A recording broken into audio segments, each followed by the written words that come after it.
Let me give you an illustration of that, because there are other studies that have suggested that if we intervene with this mother while the child is in infancy,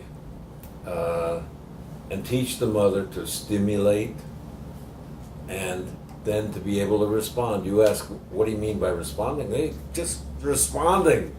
You know, it can be physical, it can be verbal, it can be so many ways of communicating with the child. If we teach that mother to be able to utilize the experiences of her daily living as stimuli, that's what Karen was talking about when she was talking about stimulus, and was able to respond to them in terms of their attitude, their communication of how they experienced that, and went with the child, supporting the child, attending to the child, then you could get significant differences in how that child approaches the first year, up in the range, again, of 110 to 115. Again, speaking about IQ loosely.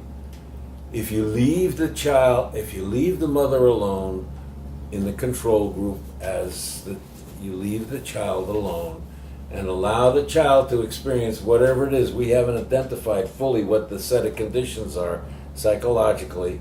Then the child's IQ will regress to the mean or regress to that of his mother's. Talking welfare mothers, we're talking maybe 80 IQ in these studies, and so the child will regress to that 80 IQ. So we're back to the 80s. That's the for worse. The for better is we can stimulate them to get them up to between 110 and 115. And we're still talking about inner city black kids here. We're not talking about the general population right now. We're using the inner city, we're using the majority population as a standard against which we can compare some of the performances of the inner city black kids.